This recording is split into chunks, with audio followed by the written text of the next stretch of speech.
Good afternoon, ladies and gentlemen, and thank you for joining us today for our monthly press conference. As you know, we have many things to discuss, a lot of things, great things coming out of the department as of late. So with that said, I'll go ahead and get this thing started and pass it on to Secretary McDonough. Great. Terrence, thanks very much. Good afternoon, everybody. Thanks for the chance to chat with you a little bit. In terms of my opening remarks today, I just want to introduce our guest today, Cheryl Rawls, who is the Executive Director, Outreach, Transition, and Economic Development. That's what we call OTED, which is a really important office in the Veterans Benefits Administration. Cheryl is a proud Army veteran.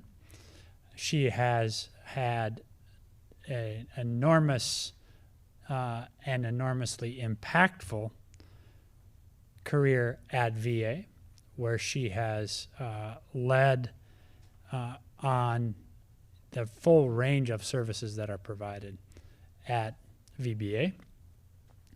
And we talked this week about having her come by to talk about an important symposium that she led last week regarding our work on military sexual trauma.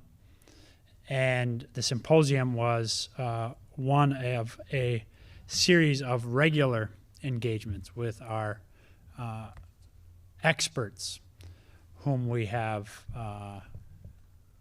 now set up for the last couple of years to handle every single claim that has to do with MST, military sexual trauma, when it comes to VA.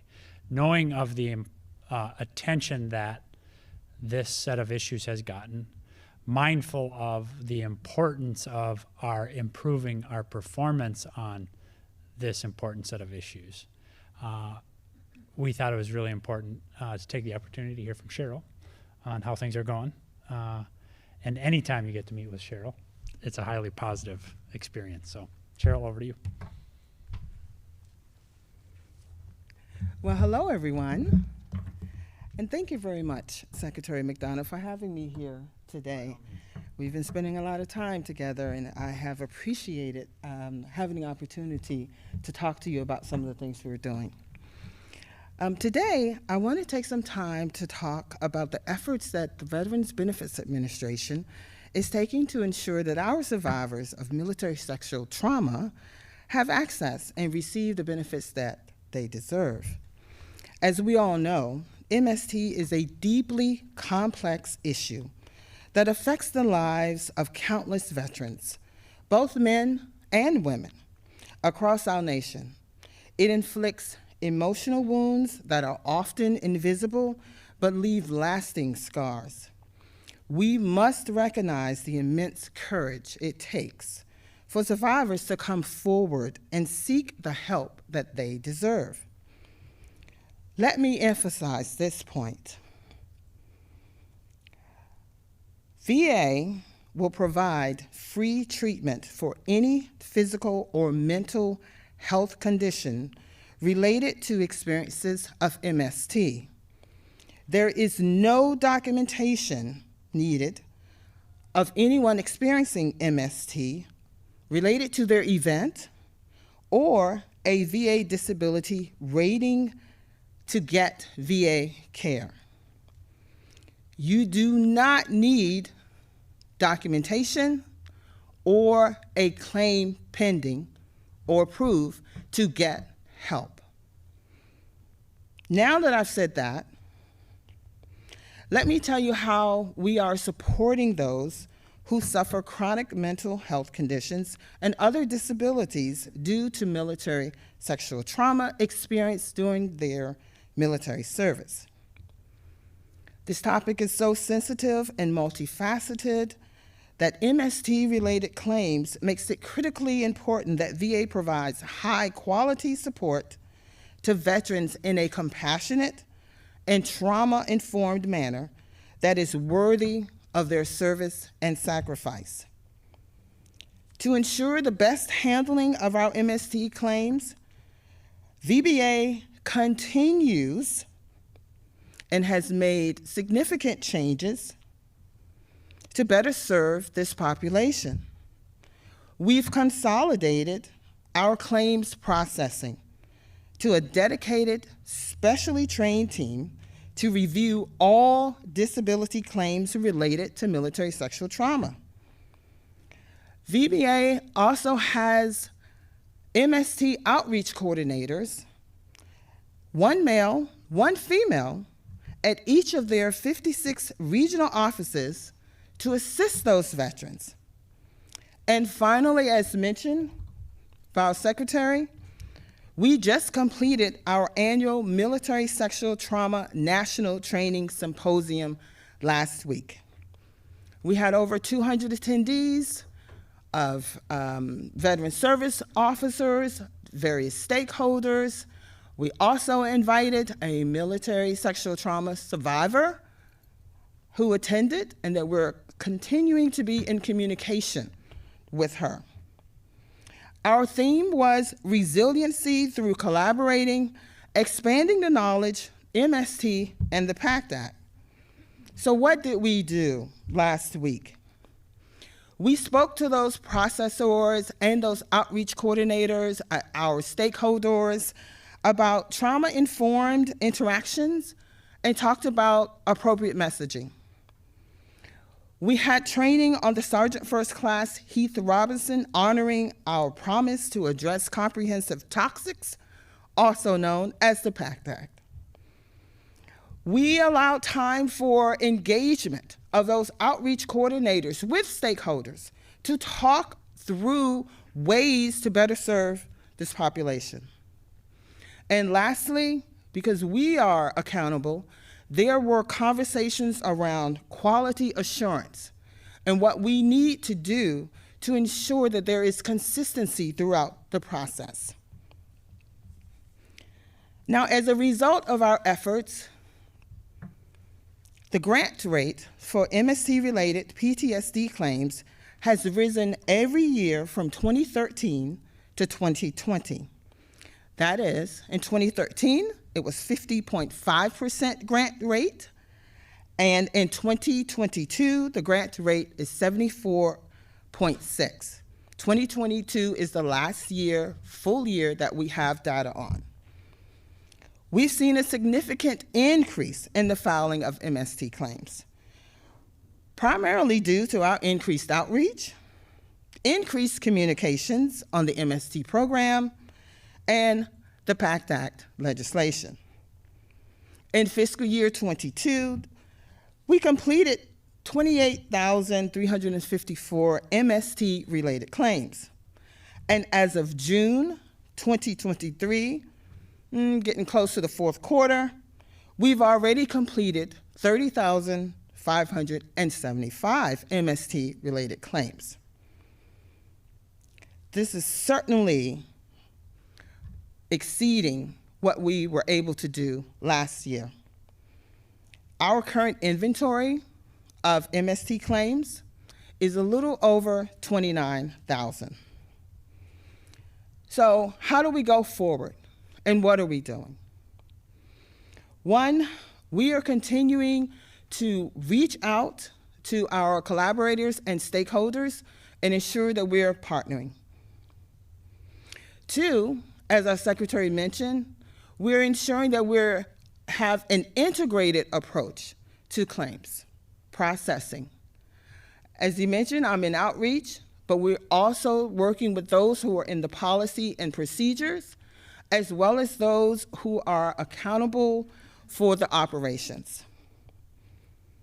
The three of us who lead those organizations get together every other week and talk about our strategy and what we're doing. We've engaged on so many different levels. Recently completed our MST journey map, which took a look at focus sessions with our VSOs, employed human-centered design, and right now we are continuing to enhance those findings by looking at our claims. Fourth, our partnerships mean everything to us. VBA and DoD have just signed a memorandum of agreement that will give VBA access to information, including personally identifiable information of service members who made an unrestricted report of sexual assault to DoD and whose data is maintained in their systems. We will use that data to the fullest extent, and we're currently working out the processes and procedures to ensure that we are accurately accessing and completely applying this across our organization. Lastly, we are not just staying within these four walls. I had an opportunity to participate in a congressional roundtable that focused on MST and had several survivors and stakeholders. So we are out there and we are talking, we are listening, and we are making changes.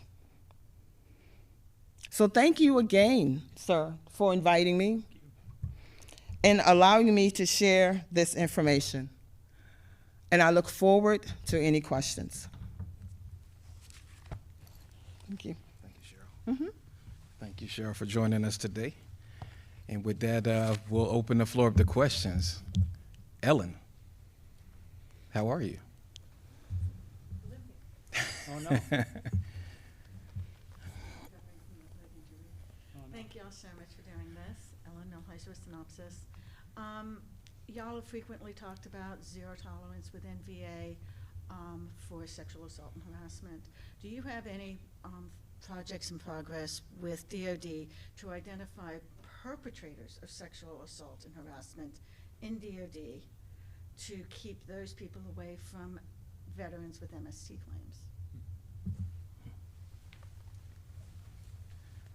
So, ma'am, we don't have specific projects that would align with the question you put on the table. However, we are partnering with the DoD through various, I would say, formal entities.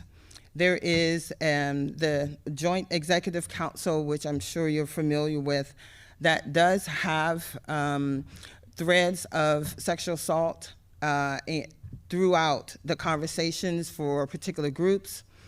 During our training last week, we actually had DoD's SAPRO office come over and talk to us about what they're doing. And then lastly, I've already mentioned that we're partnering with them in order to get the unrestricted files. This topic is also one that we talk about in transition. So if I could spend a little time, since that is one of the items in my bucket. And in transition, when we are providing the VA one day, we talk with the service members of ways to report and how VA will use that, and re-emphasize that sexual assault is never acceptable. So there are lots of ways that we're covering, ensuring we're getting the information. Yeah, Ellen, I might just add one thing for you. I'm sure you saw this news last week, or maybe it was earlier this week. The days run together. But we have now announced that 1-800-MyVA411 can be used as a reporting channel for instances of sexual assault, sexual harassment. So we are trying to increase access to options to report for our veterans. And then, of course, obviously, you're familiar with all the steps we're taking in terms of best practices to ensure dedicated access to our clinics and our hospitals for women veterans. Thank you, Ellen. Leo. Thank you all for doing this. Leo Shane with Military Times. Mr. Secretary, I wanted to talk to you about the House Appropriations bill right now, looking at the VA budget for next year. It includes a lot of provisions related to scaling back abortion services at VA, scaling back transgender medical care, even has some issues with pride flag and things like that. What is your concern level with Congress getting into some of these issues and potentially forcing VA to make changes that they say are political statements from VA and not really about care? Yeah, thanks so much for the question, Leo. Obviously, have not been able to read the whole bill yet, but did see the reporting on it and did take a quick look at the bill itself. I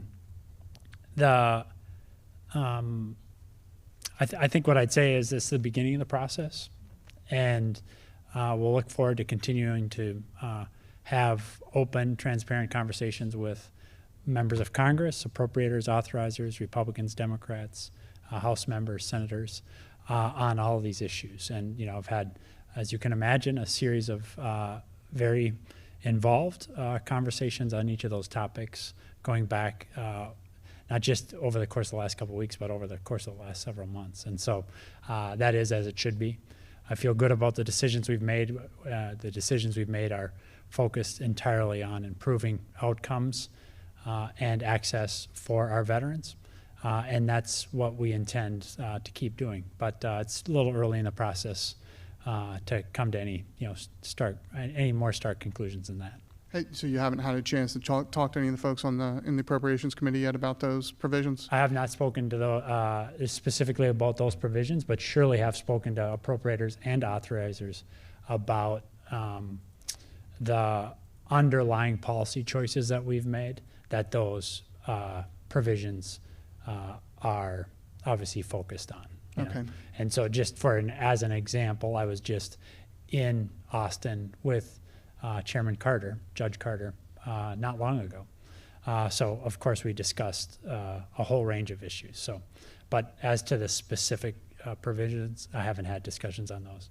Okay, and one of those issues that on the transgender care issue, we just passed the 2-year mark. Yes. Since you announced plans for the department to start offering gender confirmation surgeries. Yes. We still have not seen any announcement. It seems like this is still pretty far away. Can you explain to us what the holdup with this process is at this point? Yeah, as I've said to you, I think the last time you and I talked about this, we were on Capitol Hill in the hallway, and this issue rests with me at the moment. And the question is when we take the next step, which would be to propose a rule that would allow us to take these steps. I'm not yet ready to do that, and I'm getting myself making sure I understand all the issues associated with that. And when I have that, and ready to do, consistent with the Administrative Procedures Act, we'll follow that rulemaking process. I think we had that conversation in early spring, and we had a similar Yep. conversation last fall that this was with you. Is there, what at this point needs to move forward? Is there anything that the community can bring forward, or anything you need to hear from Congress? Or No, I've had those conversations with members of Congress, and I've had those conversations with members of the community. And the bottom line is that when I make the decision, it'll be my job to defend it, and so I want to make sure that I'm in best position to do that. Okay, thank you. Okay, thanks. Good afternoon, Thank you, Lucy. Terry. Mr. Secretary, if you can talk about the standing up the equity team. Our understanding is that you have named the leaders of the team. Who are they, and how did you choose, and what will they do? Yeah, thanks, Lucy, so much. Obviously, our mission is to provide every veteran with the world-class care and access to benefits that each veteran has earned, no matter their gender, race, age, ethnicity, religion, sexual identity, or disability. And the agency equity team is an important first step in that, or next step in that matter. We have also stood up an equity assurance office inside of VBA. That office will be led by Laureen Carson, a longtime experienced leader within VBA who, I routinely say this, I'm very impressed by the both geographic mobility and the substantive mobility that our VBA leaders like Cheryl and like Laureen, demonstrate. So Laureen brings experience from a full range of issues in the VBA experience. And so we're obviously looking very much forward to that work accelerating and making sure that we get to the bottom of this so that, as I say, every veteran can ensure they get access to the benefits and the care that they've earned. Mr. Secretary, if I could follow up with a question on this. A lot of people that we've interviewed have said that this work is redundant. You already had the Center for Minority Veterans. You already have other DEI entities within the VA. What is this group going to be doing that isn't a redundant use of taxpayer dollars? Yeah, well, thanks so much. It's the standing up of the Equity Assurance Office in VBA is new and it is unique, especially an assurance office run by a VBA leader with the kind of experience and expertise that we have in Laureen. And so it is a new function, and it's a new function being carried out with the experience of this steady leader. Laureen, as with the broader agency equity team, will be reporting her findings directly to the VA Deputy Secretary. So all of this is new. It's demanded, I think, by both the President as well as our ongoing concern that we've talked about, Lucy, during the course of these engagements over the course of the last several months. And we'll stay on top of it until we can assure every veteran that they get the benefits and the care that they have earned.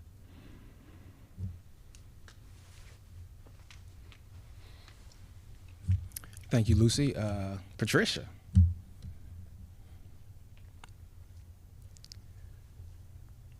Patricia Kime with military.com. So we have a couple deadlines coming up regarding the PACT Act with health care and also benefits, backdating benefits. Can you give us an update on the PACT Act and what you all are doing to sort of get the word out that these deadlines are coming up? Yeah, thanks very much, Patricia. It's good to see you. I tried to cover up my socks today because I think last time I was here you pointed out that I had a hole in my socks. But PACT Act claims received 665,773. PACT Act claims approved 279,925. We are granting under the PACT Act at about a 79% grant rate, which is obviously the importance of and the beauty of the presumptions that are of service connection that are at the heart of the PACT Act itself. So those are PACT Act specific numbers. Second, I routinely want to make sure that I'm reporting to you on the disability claims backlog, which would include obviously claims filed for any disability, not specific only to PACT Act. And the disability backlog right now is 231,503, which is a slight increase over the last month we talked about this. But we continue to receive a record number of claims filed, and we continue to resolve claims at a record number, about 15% higher than last year. But I also note that we are receiving about 30% more claims this year than we did last year, as we anticipated we would. Those 5,000 or so hires we've made since late 2021 have been very important, and they're beginning to show real production numbers overall. couple of follow-ups. Number one, this with the 79% approval rating, I'm kind of wondering what the average like disability rating that they're getting. Is it, you know? It's a good question. Let me see if I can get you that. Okay. Yeah. And then also, you frequently have said, you know, people who file their claims before August 10th of this year will have it backdated to August 9th, or may have their ratings. What is the qualifier there in terms of may? Is it if they're awarded a thing, they will definitely get it back, or are there certain levels of veterans who won't have it like backdated to the August 9th? So let me answer that question in a minute, but let me just state very clearly for our veterans and family members who are watching the fundamental issue, which is that if you file a claim or you file an intent to file a claim on or before August 9th, 2023, and if we are able to grant you that claim, the benefits you earn from that granted claim will accrue as of August 10th, 2022. Now, that's true in the overwhelming majority of cases. The specific qualifier, maybe Cheryl, you know, but that's a little bit outside your basket right now. But I can follow up on why we can say definitively that every veteran will get that backdated. Thank you, sir. Melissa. Hi. Good afternoon. Thanks for doing this. Mr. Secretary, it's been almost about a year since Dr. Reeves was detailed from the Detroit VA. I understand she was let go this month, and I wondered if there's anything you could say at all about what the terms were of her separation. I can't. I don't think say anything about the terms of the separation. I can say that she was removed from the position. It's really important to us that we fill the job with a permanent leader. That's obviously also really important to our veterans who get their care at Detroit, and we've also heard from the delegation, the congressional delegation, and you've reported on that, and you're very good and timely reporting on this topic. So, you know, as you know, that the civil servant service processes allow for various appeals. So I can't comment on anything beyond what I've said, other than to say that it's obviously really important for us to assure veterans who get their care at the Detroit VA Medical Center that they can have confidence in that care, that we've identified a series of improvements, and we are eager to hear from the Inspector General soon on how he thinks we're doing on implementing the 12 recommendations that have been handed down. Has he given you any timeline on that? No, you know, I stay in really close touch with IG, and I'll let him talk about timing of his work. I will say that we have appreciated his work as a general matter.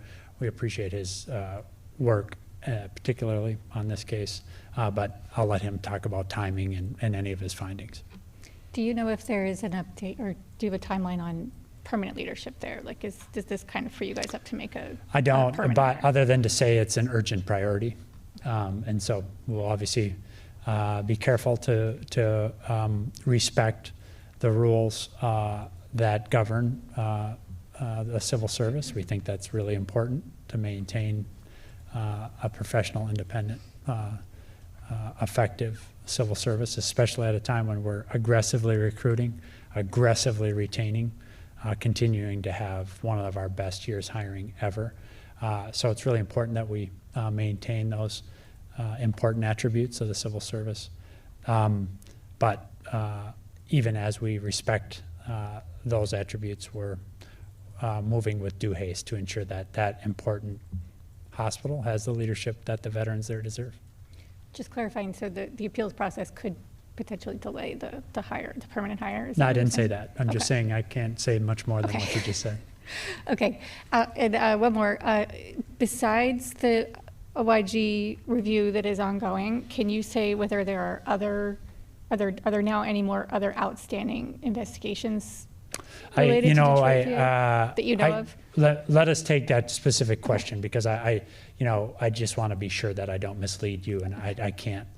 I'd like to know that. I'd like to be certain that I know 100%, but I don't. And so, rather than give you the wrong answer, we'll work with Terrence to get you precisely the right answer. Okay, thanks very much. Thank you. Thank you, Melissa. We'll turn to Orion. Good afternoon, Orion. Thank you, Terrence. Mr. Secretary, it's good to see you. I see you too, although I can't see you. I can only hear you. Oh, now there he goes. I'm sorry, can you see? All right, here we go. Sorry I can't be there in person with you today. Orion Donovan-Smith with the Spokesman Review. Mr. Secretary, I know I have a history of asking you a bunch of follow-ups, but I've just got one question on EHR today. Oracle Cerner reportedly eliminated its entire clinical team as part of another wave of layoffs just earlier this month. Are you confident that the company can meet its contractual obligations to VA during the EHRM reset period despite those layoffs? Yeah. Hey, Orion, you're generous to apologize. You need not. We like it when you're here. We like it when you're online. I just like getting together with you guys, and I appreciate the opportunity to speak to veterans, families, caregivers, to our workforce through you all. So I just want to take advantage of your introduction to repeat again how much we value the role that each of you plays, and how much we appreciate that. I'm not going to comment on, in fact, I don't think I could comment on any Oracle Cerner personnel matters, but it is my expectation that any of the announcements that you've talked about or that I've read about in the press will not impact our efforts on the new electronic health record here. So again, I can't comment on the decisions they've made, but it surely would be my expectation that this would not impact our efforts at VA. All right, thank you. Jim Laporta. Good afternoon. Thanks for joining us today, Jim. It's my first VA press conference. So, yes. Glad to be here. So my question's for the Secretary. So earlier this month, me and some friends over at military.com published an investigation where 4,500 Marines and sailors on the USS Boxer were exposed to water contamination. And skip to present day, a lot of those Marines and sailors were, having an issue filing for disability claims. And I've gotten some really good responses back from your press office. There is one question I wanted to ask you, which is kind of on the topic of reprieve, which is, in the course of talking to these Boxer members, they said, this shouldn't take a journalist coming along and spending 5 years of their time to unearth documents or to unearth that this actually occurred. And so I'm wondering, is there a reprieve for that Marine or sailor who comes to the VA and says, hey, look, this happened to me, but there's just a lack of evidence that shows that it happened, and then their disability claim is denied. Like, what happens then? What kind of reprieve, other than, trying to find a good investigative journalist that might take on their story? Like, what happens then, I guess, is the question I'd ask for you, sir. Yeah, well, thanks very much. And obviously, great admiration for all the work that you've done. And, consistent with what I just said about the other reporters here in the room and online. One, two, I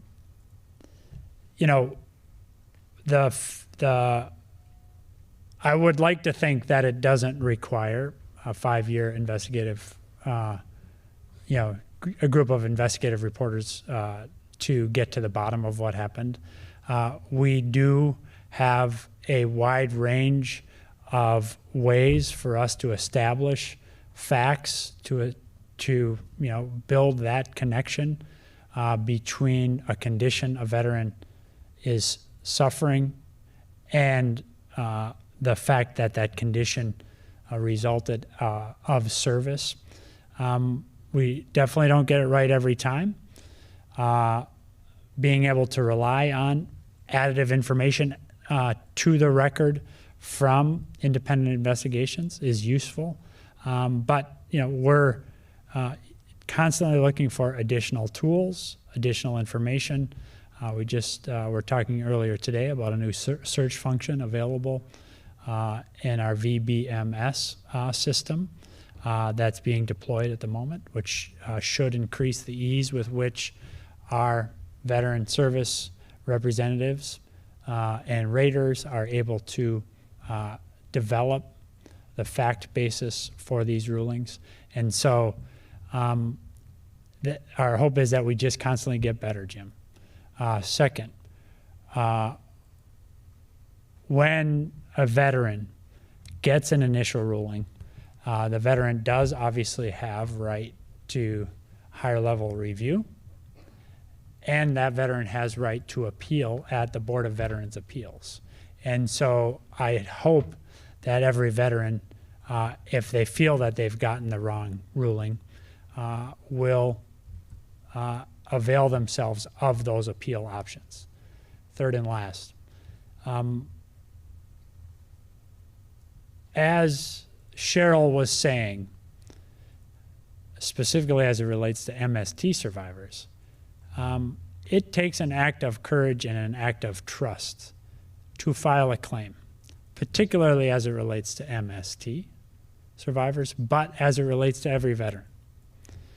And so we recognize, too, that there is more we can do to establish trust and deepen the trust between the VA and those veterans. And that's why we have begun using the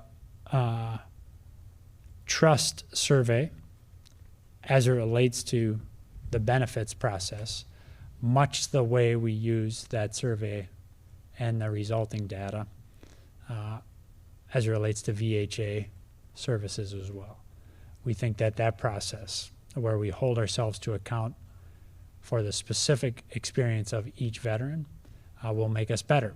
I said that as the last point, but let me just say one last point, which is I am very proud of the team and the work they're doing. I'm not saying that we get it right every time, but this team is working mandatory overtime,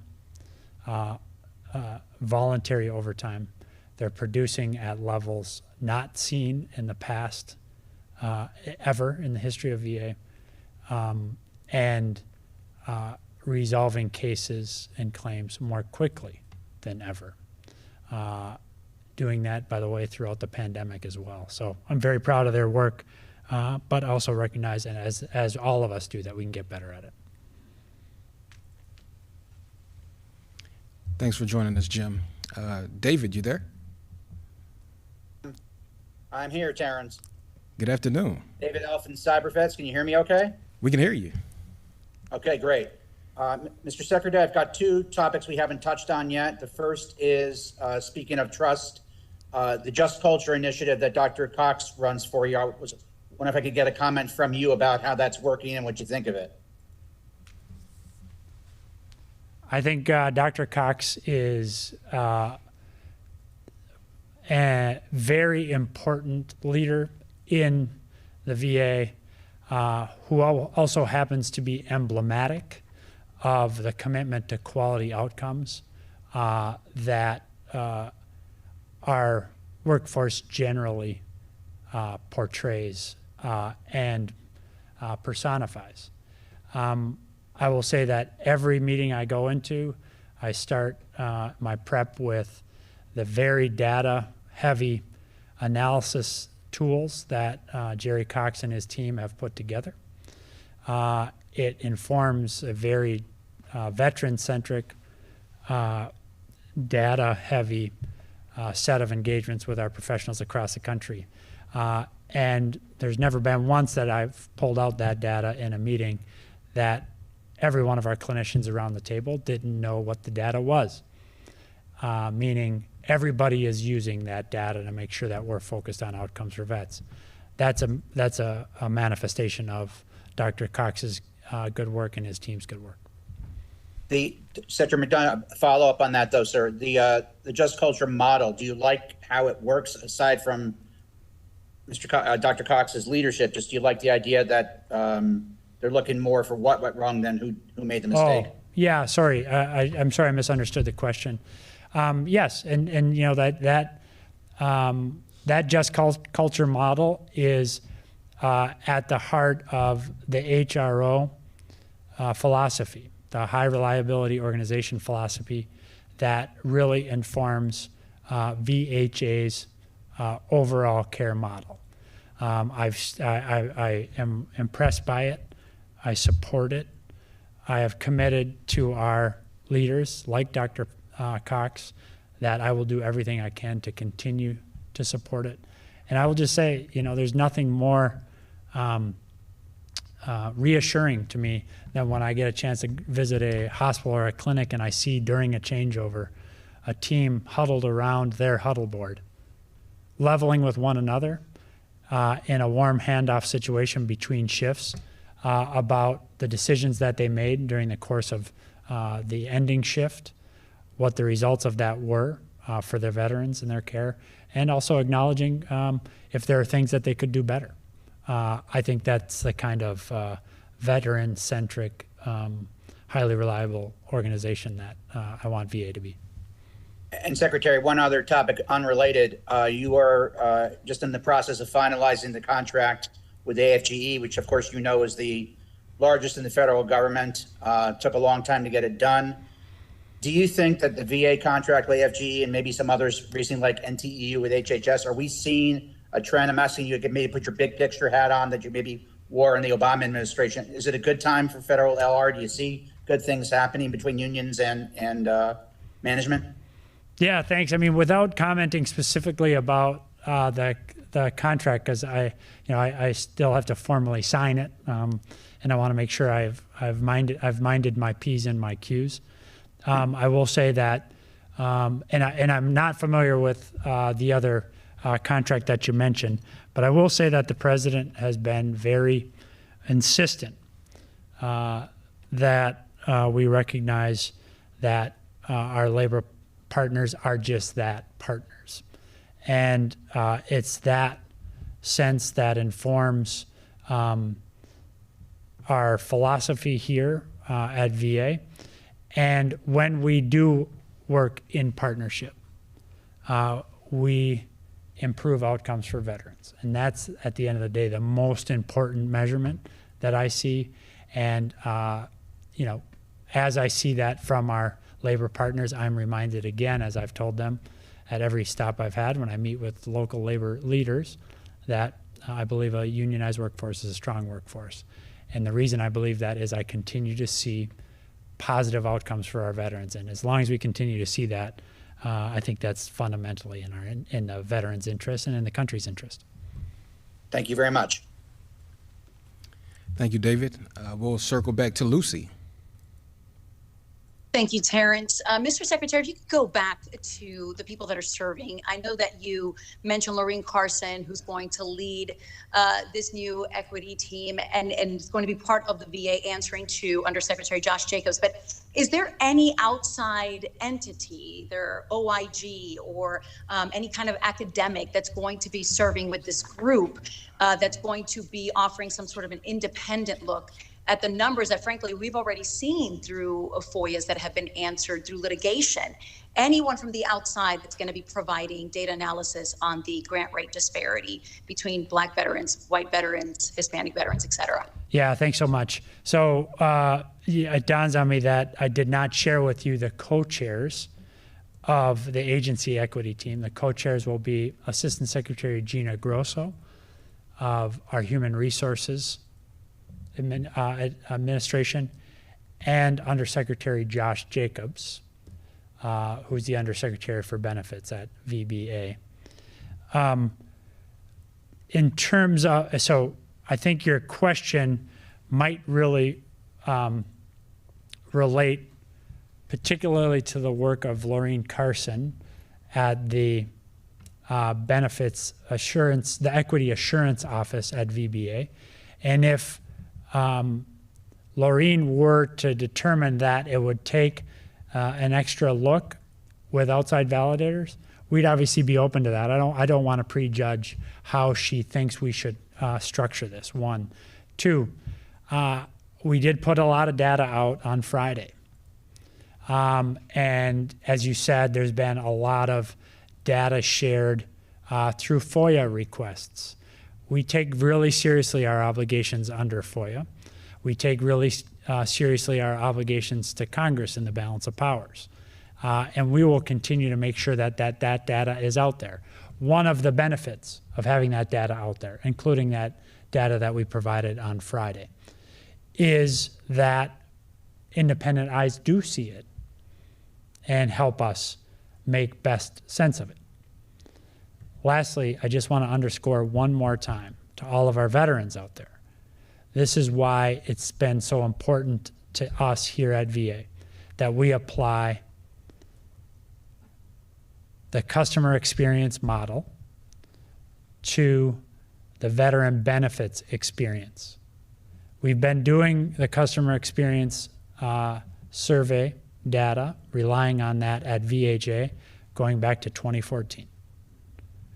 And we are getting much better at care provision as a result of that data. We intend to do precisely the same thing at VBA.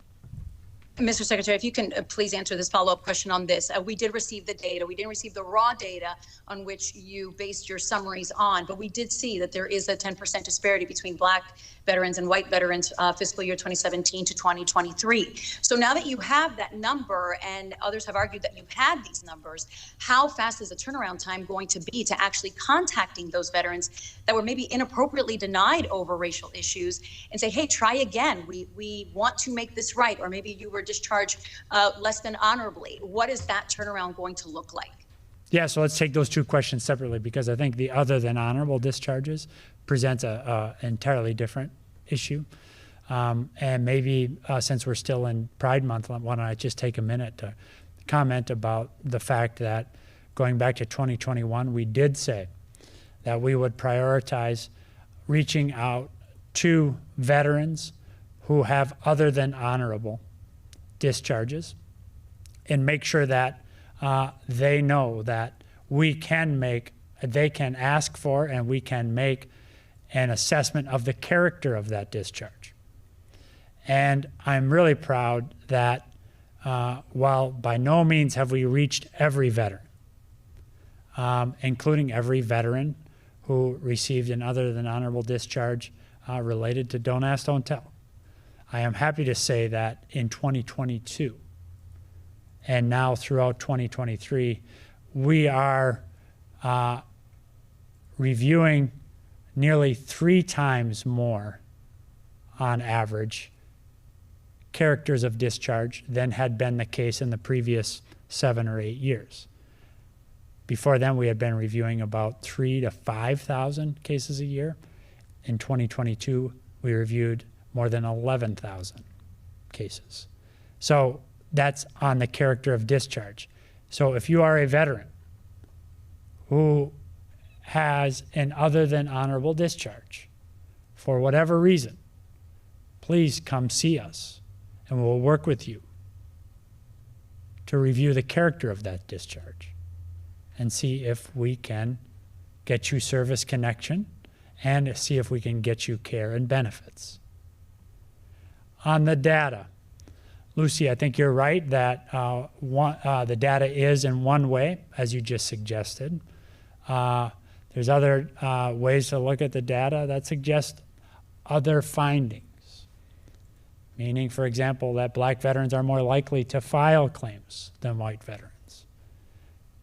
But my point here is that while that data, this latest data that we put out, raises more questions maybe than it answers, the idea behind the council is to tackle these questions and eliminate those disparities as it relates to access to VA care and VA benefits. And so we also recognize this may take some time, but we feel urgency because each of these individual cases is not just a number. Each of these individual cases is a veteran. And we want to Sir, make it sure is that we're on doing our level, that we are doing, fulfilling our obligation to each of those veterans. And thank you, Mr. Secretary. I apologize for the interruption. There is something to be said for how far back you will go, and if this will mean that you will review each case and pay out what was due to that veteran. Obviously, there's pending litigation with this. We know the VA has filed a motion to stay the discovery process for this information. If you could talk about how far back you are willing to go in these numbers with this veteran of color population, and if it's going to be just in the data that you have dating back to 2002, for example, or if you're going to try to go back to the first layer of the GI Bill, starting with World War II veterans. How far back are you going to look? Thanks so much for the question. Again, I don't want to prejudge the very important work that Laureen Carson is doing. I have a lot of admiration and respect for Cheryl Rawls. I also have a lot of admiration and respect for Laureen. And so I'm going to make sure that she knows that she has my full backing and my support to answer these questions in the way that gets to the truth. That's point one. Point two, I think I've said in this room before, Lucy, to your questions, the way I see this is the following. It's important that we snap a chalk line, metaphorically speaking, and say, here going forward, we're going to make sure that we're doing everything, learning from our OTED director, who helps us on outreach, and making sure that we're reaching out to all of our veterans to get them the benefits, for example, under the PACT Act that they have earned. So that aggressive outreach chalk line forward is really important. And that's why we're doing the things we're doing, including, as we announced earlier today, the Vet Fest for July, where we're going to be communicating to veterans that please file your claim or your intent to file a claim before August 9th. Chalk line backwards. We have to get to the bottom of what the experience of individual veterans was, and then we have to make some decisions about how we will address that, Lucy, but I'm not going to prejudge that. And last question for you, sir, on a separate topic, if you will, Mr. Secretary. I saw on LinkedIn, actually, that the former commander of Special Ops, 4-Star General Votel, you sat with him and you asked him to please encourage Special Forces and Special Operations veterans to apply for PACT Act. I've also noticed, though, that there are quite a few locations where this crew deployed to, such as Niger, that's not covered under the PACT Act. Is there anything that is being done right now to add more locations where the Special Ops community did deploy to the PACT Act legislation? It was nice that you saw General Votel's LinkedIn post. I am so proud of my association with General Votel. As a Minnesotan, I'm particularly proud of him. And that gives me an opportunity, by the way, just to point out that I did wear my Minnesota Twins tie today. The Twins will be in Baltimore later this week. A couple members of my security detail are very fond of Baltimore, so I'm sorry in advance that they'll have to lose to the Twins. But on a much more serious note, what General Votel communicated is that it's not a veteran's worry or concern that if you were deployed under classified orders, for example, that you have to, you cannot file a claim because you were deployed under classified orders. That's our job, and we have ways to work in secure, compartmentalized information facilities, SCIFs, with appropriately cleared people to make those determinations. Cheryl can talk at length about this, given the experience that she has in North Carolina in her career.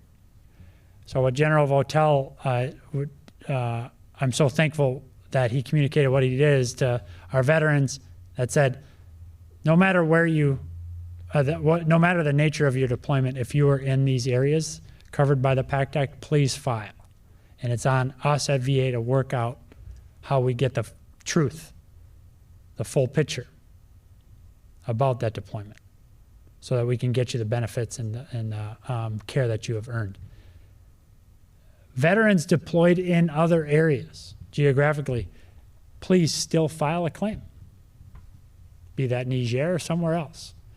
And even without the presumption of service connection, we will work with you to establish that connection. So that's what we say, even as we continue to work with Congress to see, are there other places that we should legislate those presumptive connections. And I promise you, sir, this is it. Is the VA doing anything? This is now like Orion, because he's usually like 3 times last question, you know what I mean? But also Lucy, you're going to have to come to D.C. to ask these Yeah, questions. exactly. You're mailing it in here, so. Last one, I promise. Is the VA doing anything to check for unaccredited VA companies, people that are Yes. trying to cash on PACT Act? I see a listing right now on va.gov that is actually a company that is not accredited on here. Do you guys vet these before it joins the website? What's the clearance behind the scenes look like? Why don't we get you a full briefing on that? I don't know what you're looking at precisely, but Okay. yes, if we find that there is an unethical actor, we alone accredit accredited organizations. 1, we take that very seriously.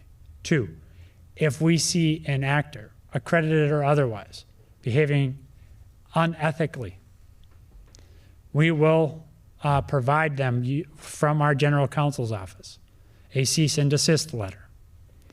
3rd, most importantly, to all veterans out there, please, you do not need to hire someone or pay someone to get you what you've earned in terms of your VA benefits.